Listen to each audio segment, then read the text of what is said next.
Elizabeth asked me if I'd mind helping out with the altos tonight at choir practice, give them a bit of support, you know. But I don't really mind, but I'm not really an alto, I'm more of a mezzo. I suppose I can read the sheet music, which is more than most of them can, and they will follow my lead, even if they are half a beat behind the music. It's just the altos so rarely get the tune, and then there's always the odd tenor wandering into our section as well. But I said, Susan, give yourself a rest, have a relaxing evening and coast for once.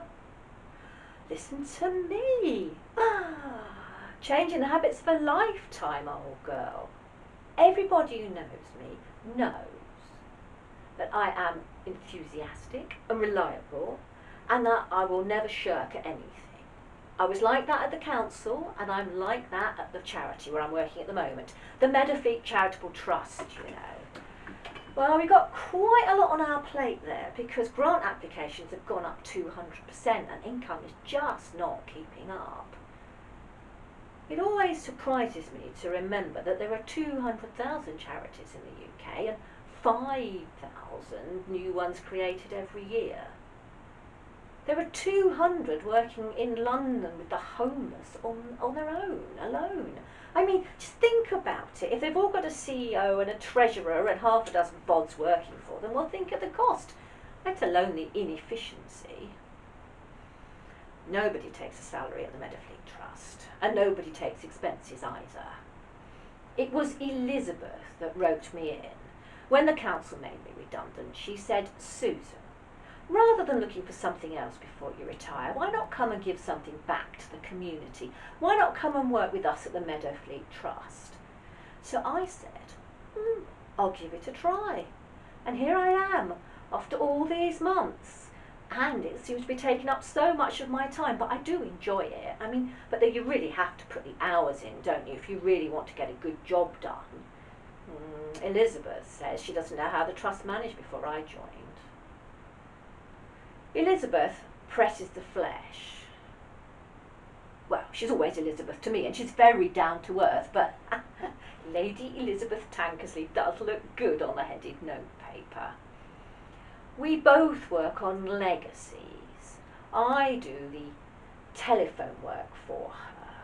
Oh, Susan, she says, I do like to listen to you on the phone. You have such a beautiful speaking voice, so mellifluous. Well, I suppose it's all the singing, but I like to think it's got more to do with my empathic style. I do like to talk to people, get to know them, you know, and then listen. Listening creates such rapport, and then when I have that rapport, well, when I start to talk about the work of the charitable trust, our work in the community, then you're pushing on an open door. I've even managed to sell quite a few tickets for our choir concerts, mainly for the musical repertoire, not so much for the operatic. Oh, goodness, is that the time? I really must get on. I must bash a few more notes, clean my teeth, and then get off to choir practice.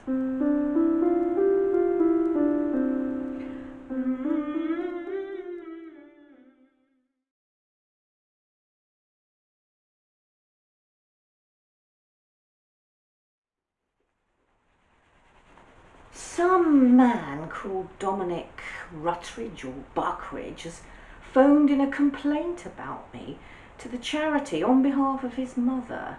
Systematic badgering, apparently. Well, Elizabeth said, I completely understand. I'm totally on your side, but we need to think about the reputation of the charity, and maybe you should take a few months off, step back and let this all settle down. It seemed this Dominic fellow was threatening to go to the charity commissioners or the press or even the police. He said we were conning his mother out of her money by our underhand tactics. Well, I said to Elizabeth, maybe he's just worried about losing his inheritance. And she said, I don't think that plays very well as a defensive argument in the circumstances, especially considering he's logged all of your calls. I just don't understand. Elsie loved our little chats. She was always saying, do come round, do come in for a cup of tea. But it seems that Dominic has power of attorney for his mother because of her dementia, and I've crossed some ethical or moral line. So here I am, an unpaid volunteer on gardening leave.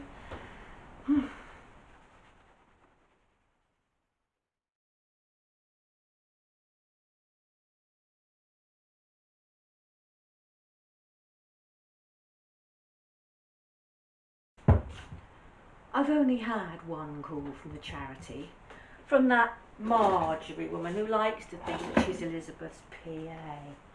Oh, she said, you don't need to worry about Secret Santa because we're not expecting you back before Christmas, and we've cancelled your place for the Christmas meal at the Brasserie in November.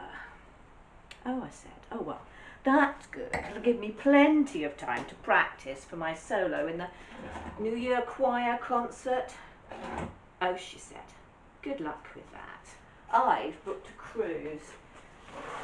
It starts the day after Boxing Day, so I'll not be coming to the concert. And anyway, I prefer reggae. So there you are.